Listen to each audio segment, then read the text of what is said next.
Bienvenidos a nuestros seguidores del Facebook de Pacífico Business School. Les saluda Pilar Olivo y estamos en un nuevo programa de perspectivas.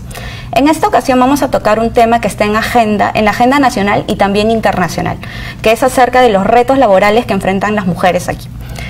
Nos acompaña Natalia Manso, quien es docente de Pacífico Business School y fundadora de The Office and Women Doing Business. Women Doing Business. Sí, exacto. Y muchas gracias, Natalia, por venir, por apoyarnos y también por guiarnos mucho en este tema que es tan interesante. Quería tocar primero el tema de cuál es el panorama a nivel global de la mujer en el mundo laboral. Mira, yo quisiera enfocarlo hoy desde una perspectiva más fría, más económica. Quisiera hablar de cómo repercute la inequidad entre hombres y mujeres en la economía. Y a nivel mundial hay un estudio muy interesante de McKinsey que hizo sobre 95 países que dice que si hombres y mujeres tuviéramos igualdad de oportunidades y no hubiera esos cuellos de botella para nuestro desarrollo, nuestro potencial, se podría incrementar el PBI mundial en un 26%. Imagínate. Esos son unos, creo que lo anoté por acá, unos 28 billones de dólares que aportaríamos a la economía. ¿Qué quiere decir? Que estamos perdiendo oportunidad de desarrollar, de aportar, de cerrar brechas sociales y de fomentar una igualdad de oportunidades que es buena para la sociedad en su conjunto. Y, por ejemplo, en el nivel, ahora que nos estamos enfocando tanto al nivel global, las mujeres a nivel empresarial, a nivel ejecutivo, existen muchas, en el tema de la academia, de la educación, creo que las brechas ya se están acortando, cada vez hay más mujeres, incluso ya superan el número de varones en las universidades y todo, pero creo que otro panorama es el mundo laboral.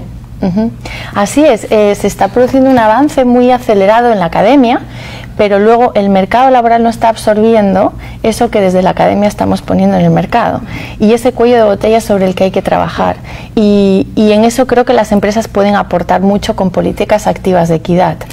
A nivel de directorios es el ejemplo más claro y sin irnos ya a números globales sino al Perú. Hoy en día todavía solo un 9.2% de las directoras son mujeres, pero además si aterrizamos ese número y le metemos un poco de zoom, nos damos cuenta que directoras independientes son solo el 38%. ¿Y a qué me refiero con independientes? Directoras que están en esa posición no por ser accionistas de la empresa o por ser parte de la familia que maneja, Exacto. como es en el caso del Perú, muchas grandes empresas incluso que cotizan en bolsa son empresas familiares. Por tanto, tenemos toda una labor de ir empatando lo que la academia está poniendo a disposición de las empresas con lo que las empresas absorben como potencial y talento humano. Y a nivel regional, en América Latina, ¿cuál es el panorama de la mujer? Y también aterrizándonos un poco a nivel local, aquí en el Perú. Bueno, yo creo que el empoderamiento en América Latina de las mujeres está siendo más acelerado que en otras regiones. Desde luego, hay diferente data, no todos los países se están desarrollando a la misma velocidad, pero es verdad que hoy en día encontramos ya grandes avances en Colombia, Perú creo que poco a poco también está evolucionando, aunque creo que deberíamos ponerle un poquito más de ganas desde el sector público y privado. En México también hay un posicionamiento paulatino de las mujeres, pero luego tenemos la otra cara de la moneda, que las situaciones de violencia parece que se están estancando en el sentido negativo de la palabra y eso también está impidiendo que en muchos casos la mujer pueda también llegar a esas posiciones de liderazgo. Tenemos data en Perú de hace unos 4 años, porque no tenemos nada más reciente, pero se calculaba que el Perú perdía más o menos unos 6.700 millones de dólares por las consecuencias solo económicas de la violencia de género. Más allá del drama, por supuesto, personal, de familias desestructuradas, niños que se quedan huérfanos, problemas de salud, etcétera, ¿no? Entonces, creo que debería haber una política nacional en serio, más allá del gobierno de turno, que trascendiera gobiernos para atajar este problema que, de nuevo, más allá de la sangría, ¿no?, humana, supone pues comerse un 3.7% del PBI. Y hablamos siempre de PBI, de lo que aporta la minería, el PBI que aporta el retail, el PBI que aportan las exportaciones. y el PBI que perdemos por políticas monetarias, por malas decisiones, pero no hablamos de el no atajar un gran problema social que es la violencia de género en todos sus aspectos, la física, la económica, la psicológica. La social, sobre todo que en algunos momentos, o sea, nosotros nos ceñimos mucho quizá a los efectos primarios que pueda tener la violencia contra la mujer, pero también existen muchos efectos que uno no puede ver, que no ve, no se han estudiado, que por ejemplo son una mujer afectada, una mujer violentada, cómo se ve afectada también a nivel profesional, a nivel académico, a nivel personal. Obviamente, y sin ir más allá, entre nuestra comunidad de estudiantes en el Perú, hace 3-4 años se hizo una encuesta entre unos 3.500 estudiantes de todo tipo de universidades y salió la cifra escalofriante de que el año previo a la encuesta casi 1 de cada 2 estudiantes habían sido violentadas en cualquiera de las modalidades de violencia, desde que te controlo el celular y quiero saber con quién hablas hasta incluso una agresión física.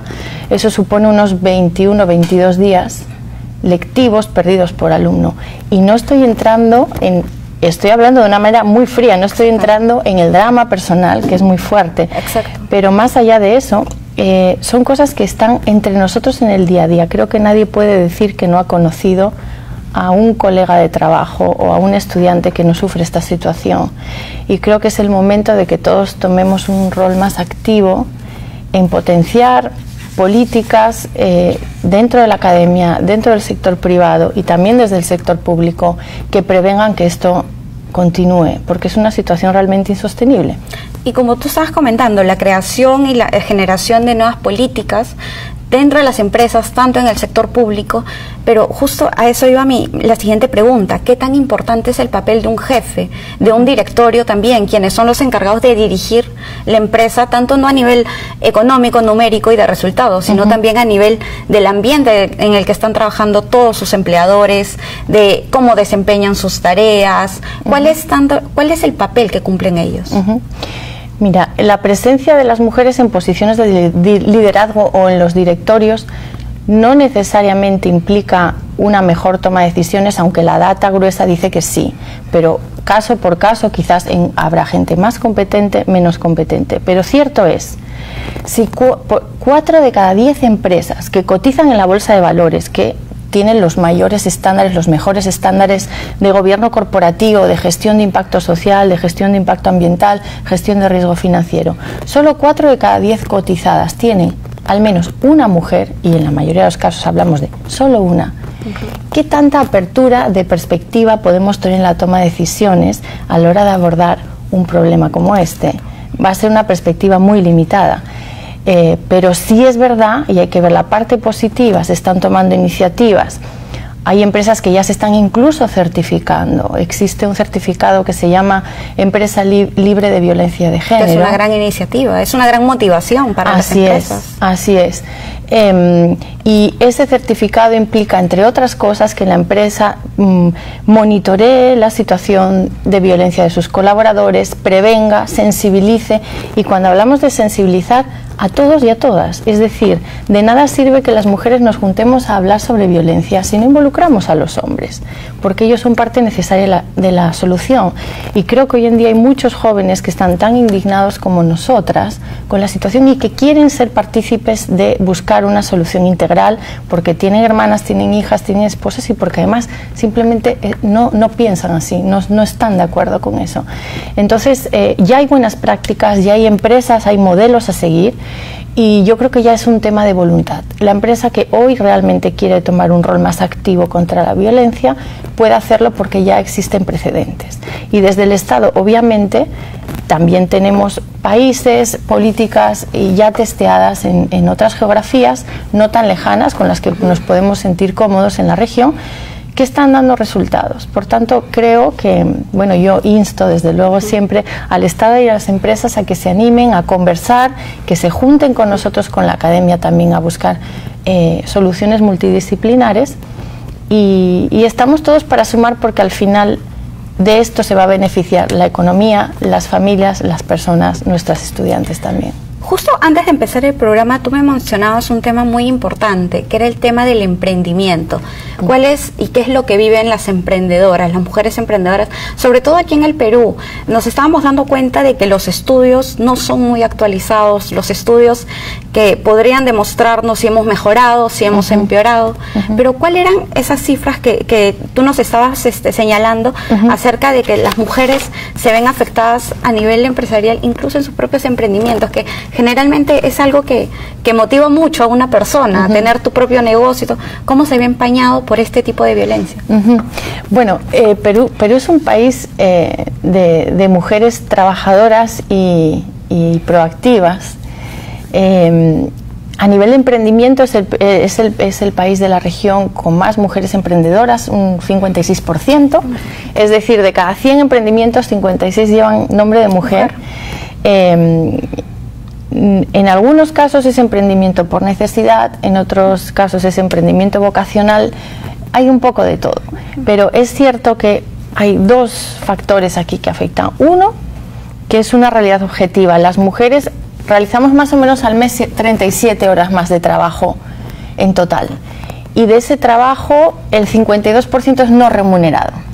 ¿Qué quiere decir? Que son horas de esfuerzo que no vienen compensadas económicamente. Esas 37 horas al mes al final pues suponen el estar más estresada, más cansada, llegar al día siguiente a tu puesto de trabajo pues con más carga encima, ¿no?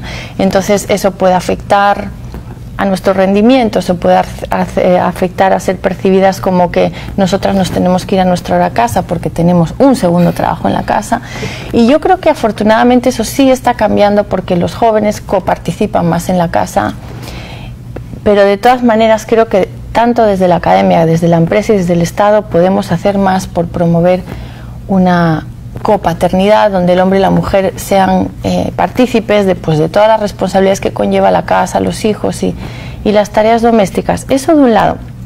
De otro lado, de nuevo, tenemos un universo de más de 500.000 de emprendedoras que están sufriendo mermas también en su trabajo por culpa de la violencia, ¿no? Porque en muchos casos son víctimas también de violencia por parte de sus parejas, y eso hace que tengan menor rendimiento, que haya un mayor absentismo, que haya mayor rotación de personal, y al final todo eso se traduce en menos productividad para sus empresas. Y justo basándonos un poco en el tema de la productividad y justo retrocediendo un poco a la pregunta de qué tan influyente es el papel, ¿cuál es o qué rol cumplen las empresas ahora, por ejemplo, ante esa baja de productividad que puede encontrar en una trabajadora que quizá, por ejemplo, comienza estando muy atenta, muy a tiempo completo, puede sufrir diferentes tipos de violencia durante el tiempo, va bajando esa productividad? ¿Cómo se están comportando las empresas actualmente? Bueno, yo creo que es un tema un poco complejo en el sentido de que como empresa puedes sentir que traspasas el ámbito de lo privado, pero también es cierto que se está cometiendo en muchos casos un delito, y cuando uno observa un delito, de alguna manera tiene que ayudar a esa persona a defenderse o a tomar las medidas preventivas para que ese abuso no siga ocurriendo. Yo creo que lo primero es que debemos estar más atentos, ¿sí? Y debemos establecer canales de comunicación donde las personas puedan ir a pedir ayuda o asesoramiento, y nosotros también como empresas tenemos más acceso a información quizás que un individuo a nivel personal, y podemos proveer a esa trabajadora de información sobre qué canales el Estado también provee a las mujeres para que puedan asesorarse, defenderse o pedir las medidas preventivas adecuadas. Por otro lado, y muy importante, yo creo que igual que capacitamos a nuestros empleados hoy en día muchas empresas nos capacitan en hábitos saludables, en que comamos bien, en que hagamos deporte, en primeros auxilios, en seguridad y salud. ¿Por qué no también capacitar a nuestros trabajadores y nuestras trabajadoras sobre que todos somos seres humanos, que nos merecemos un respeto, y ese respeto es por el bien de todos, ¿no? Entonces creo que hay algunas empresas que ya están tomando ese tipo de iniciativas y que deberían ser parte de la formación integral de nuestros trabajadores, para, al final todo esto es por el bien de todos, por nuestra felicidad, por nuestro bienestar, por nuestra salud física y mental. Exacto. Y mencionando el papel de la academia, ¿qué tan importante es el rol de la academia en este tipo de situaciones, en una manera de analizar, recopilar, captar data que puede ser utilizada para la creación precisamente de estas políticas? Bueno, ha habido algunos esfuerzos. He de mencionar a la Universidad San Martín de Porres, que ha tenido una línea de investigación muy interesante de la que han salido varios de los datos que les he dado hoy, y yo creo que es un tema de voluntad de seguir invirtiendo en analizar, porque además analizando y con datos podemos visibilizar, podemos salir también a los medios de comunicación a proveer de insumos que, digamos, le den sustento a este discurso, porque luego está la otra cara de la moneda donde pueden decir, ah, la feminista. Exacto. Por supuesto no vamos a entrar aquí en definir qué es o no feminismo. Feminismo, ya lo dice el diccionario, es creer en la igualdad de oportunidades, ¿no? Pero de todas maneras, más allá de eso, cuando uno pone el dato en frío, y si yo, como te comenté antes, te digo, entre una encuesta de 3.500 estudiantes, el 48% dice que el año pasado ha sido agredida, eso es objetivo y frío y te diría casi irrefutable. Podemos refutar el tamaño de la muestra, quizás la metodología de la encuesta, quién sabe, que han sido encuestadas, pero estamos hablando de 1 de cada 2. El dato es demasiado contundente. Entonces creo que esto ayuda para eliminar esos sesgos o esas ideas preconcebidas de que hablar de equidad es ser feminista, o promover una serie de, no sé, de cuotas, que bueno, lo de las cuotas también es discutible, ¿no? O ir en contra de la meritocracia, o pretender que las mujeres lleguemos a lugares que no nos corresponden porque no damos la talla. Creo que nadie está hablando de eso, ¿no? Y yo animo a todos los que quieran investigar, profundizar, animo siempre a mis estudiantes en los trabajos fin de curso a que también puedan estudiar esto, como, ¿por qué no?, hacer una tesis sobre el tema, ¿no? Y creo que nos beneficiaríamos todos. Y qué tan importante es tener esa data ya analizada, ya procesada, para poder tener unas bases muy fuera de el tema de si apoyan o no ciertas campañas. Entonces, ¿qué tan importante es tener esos estudios, ese tipo de...? A mí me ha ocurrido cuando salió este estudio del Instituto de la Mujer, y me acuerdo que lo publicamos en redes, creo que publicaron una frase mía donde decía que más o menos las mujeres en el Perú en promedio trabajan 9 horas y pico más a la semana. Hubo algunas personas que dijeron, pues en mi entorno nadie hace eso, y en mi entorno de trabajo las mujeres trabajan como los hombres. Claro, pero tenemos que abrir los ojos a que quizás yo como individuo no estoy en un entorno que sea exactamente el mismo que una gran parte de la población, y a veces nos falta un poco empatizar con personas que quizás no están como hoy tú y yo en un lugar como este, con aire acondicionado y con todas las comodidades. No todo el mundo trabaja en estas condiciones. Tenemos una tasa de informalidad altísima, ¿no? 80%. Sí. Los trabajadores y las trabajadoras en el Perú, en su gran mayoría, ni siquiera disfrutan de un contrato de trabajo. Exacto. En el momento que no hay un contrato, no hay derechos, no hay beneficios, no hay eres invisible. Entonces, creo que también esto nos ayuda a reflexionar sobre todo el avance que necesitamos dar en términos de condiciones laborales, de condiciones de igualdad, de seguridad y salud en el trabajo, de políticas de conciliación, que la gente pueda trabajar y tener una familia, que pueda también tener un tiempo de ocio, que pueda tener al fin y al cabo un equilibrio saludable en sus vidas, ¿no? Porque al final todo eso repercute. Invitamos a todos nuestros seguidores a que nos dejen sus dudas en este video. Ya estamos recibiendo algunas consultas que es sobre este tema que capta mucho la atención, que es, bueno, Nancy Portugal nos pregunta, ¿cómo iniciar un proceso de homologación, de sueldos que beneficie a las mujeres en una empresa que ya tiene muchos años funcionando con salarios dispares? Desde luego eso es algo que se puede hacer y se está haciendo. Se necesita la voluntad de la alta dirección de la empresa.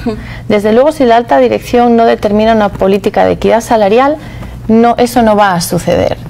Porque incluso desde recursos humanos no se deciden las políticas salariales en muchos casos.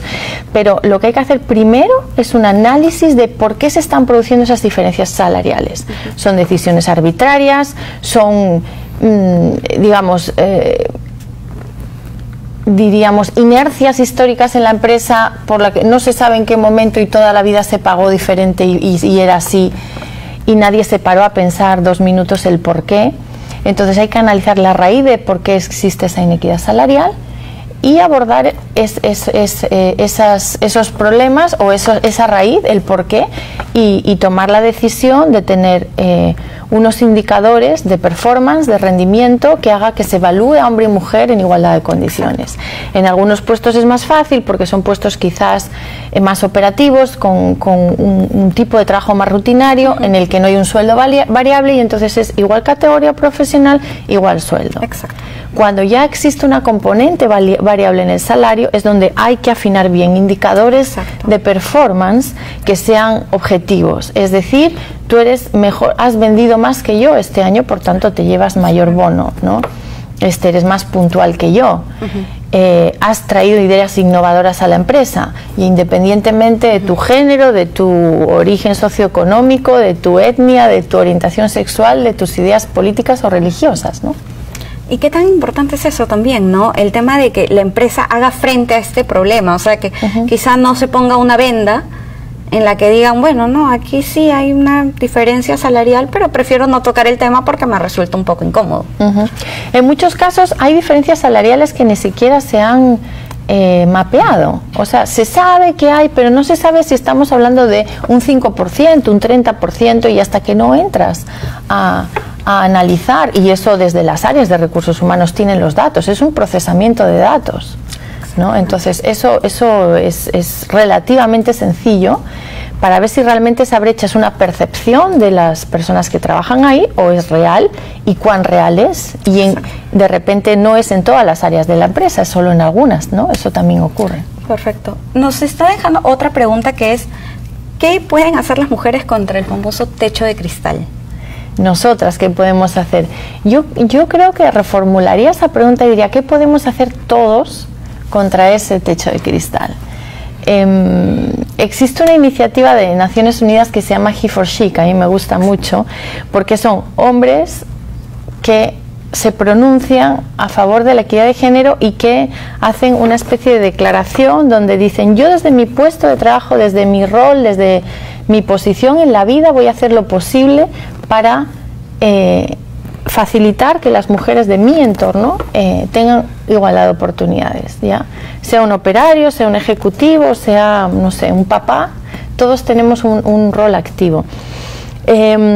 ¿Nosotras qué podemos hacer? Desde luego siempre estar alertas a no sufrir esas políticas discriminatorias, y con esto no estoy diciendo que vayamos denunciando a todo el mundo, pero sí de alguna manera articularnos, asociarnos, reunirnos y hacer agenda, o sea, poner sobre la mesa el tema. Yo creo que hay que conversar sobre el tema, hay que hacer que este tema deje de ser tabú, y creo que en muchos casos, hablabas de los jefes, incluso de los miembros de los directorios, no se habla de esto porque tampoco nadie lo saca como un tema de conversación, y yo creo que los problemas se empiezan a resolver cuando se empieza a conversar sobre ellos. Exactamente. Pero si se tapan, si no se conversan, nunca va a haber un motivo por el cual ese jefe o ese director sienta que tiene que hacer algo al respecto. Exactamente, y justo ahora en esta forma de comunicación que debe existir también, como para que el jefe sepa, conozca, incluso pueda saber que está más cerca de lo que piensa esta problemática, también es cómo salir de ese círculo. A veces entre un mismo círculo laboral, quizá, no sé, estamos en el mismo rango, creamos un vínculo de amistad, te lo podría contar y todo, pero qué tan importante es que esa información también llegue a la persona que está arriba. Eso es muy, muy importante, y además también a la hora de negociar sueldos, a la hora de ir a entrevistas de trabajo, de alguna manera parece ser, por ahí hay algunos datos que dicen que nosotras exigimos menos o esperamos un poquito más a ver qué nos ofrecen, ¿no? En ese sentido, quizás porque necesitamos tanto demostrar, nos olvidamos que el saber también negociar el salario es parte del proceso de posicionamiento en el mercado laboral, y no hay que sentir ninguna vergüenza de ello. Yo creo que hay un refrán que dice, contra el vicio de pedir está la virtud de no dar. Entonces, una tiene que ser consciente de su valía y dentro de un rango razonable también negociar condiciones, salarios, horarios, etcétera. Que es mucho también el tema del empoderamiento. A veces Lógico. Yo he notado que en algunas entrevistas de trabajo, y también no solo lo digo por el factor de género, también a veces también influye mucho el factor de experiencia, cuando es tu primera entrevista laboral quizá, pero lamentablemente sí existe este indicador de género, que es que quizá algunas mujeres, muchas mujeres, tienen esa intimidación al momento de tocar el tema de salario, porque quizá piensan de que es realmente el salario que merecen, aunque uno quizá en su cabeza dice, no, yo tengo este tipo de logros, tengo esta experiencia laboral, pero hay un impedimento ahí que no me permite negociarlo. Así es, así es. Natalia, nos están dando algunas preguntas y también muchos comentarios. También agradecemos mucho a nuestros seguidores por Instagram que nos están dando algunas preguntas, que es: ¿considera usted que la igualdad entre hombres y mujeres es un proceso óptimo para el crecimiento sostenible de una empresa? Yo creo que es necesario para el crecimiento sostenible de una empresa, de un país y de la sociedad en general. Antes estaba comentando esos datos sobre que la falta del desarrollo integral y global del potencial de las mujeres impide también que crezca la economía.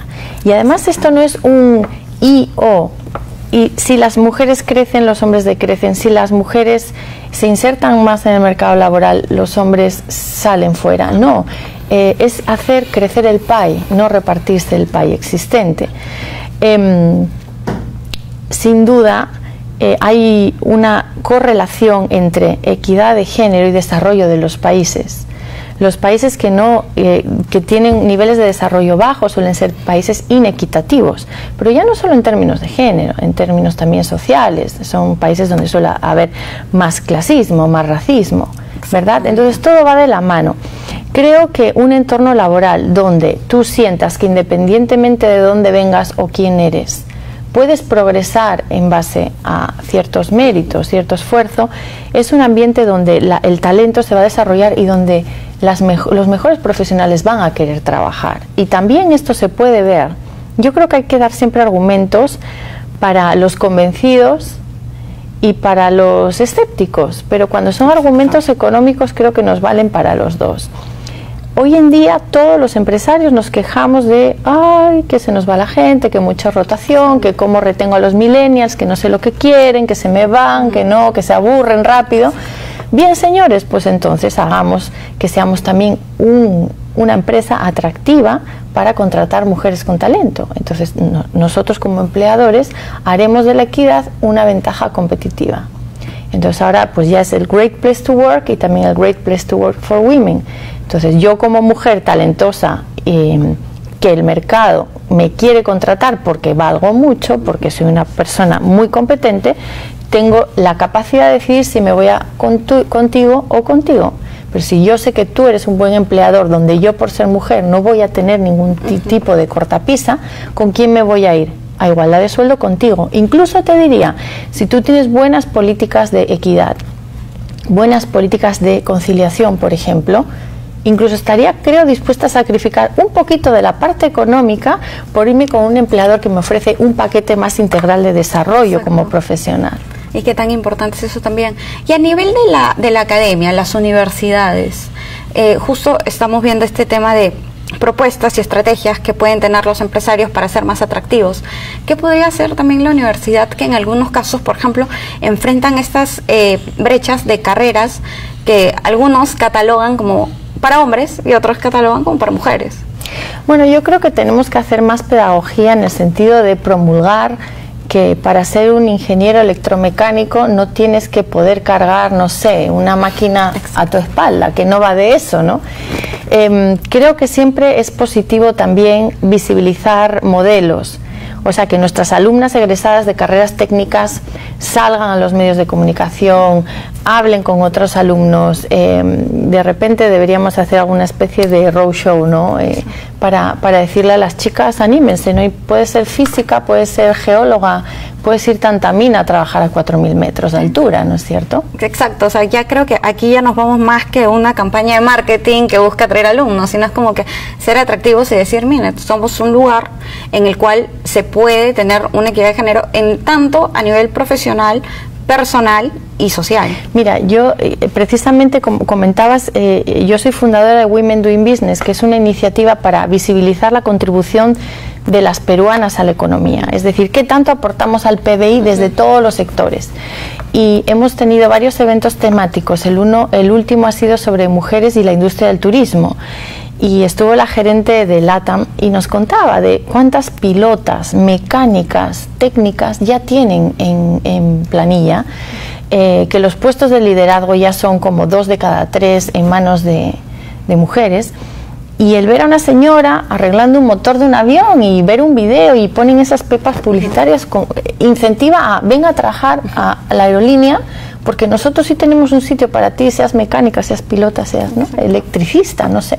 Qué tan importante Entonces, es eso. Eso es lo que estamos un poco intentando también hacer desde Women Doing Business. Y cuando sacamos eventos sectoriales, la gente siempre nos dice, uy, nunca me imaginaba que en el negocio de tal sector hubiera una mujer haciendo no sé qué cosa.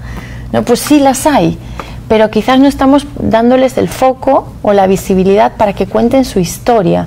Y yo creo que no hay nada que inspire más a un alumno o una alumna que escuchar una historia real de una persona, con la que ella pueda hacer un poco de espejo y decir, pues si ella llegó, yo también puedo. Así que, bueno, en eso estoy un poquito intentando contribuir. No, claro que sí, y más aún cuando tú dices el tema de mucho de que las otras personas también conozcan esa historia, pero ocurre algo, por ejemplo, te pongo un claro ejemplo. Lamentablemente, hace unos días un medio de comunicación publicó una noticia acerca de una conductora del Metropolitano. Y se empezaron a recibir muchos comentarios negativos acerca de su función. Era muchos usuarios que según lo que podría entender, a través de las redes sociales manifestaban su inconformidad con que sea mujer. ¿Cómo una persona puede, no hablo solo a nivel de género, de mujer, del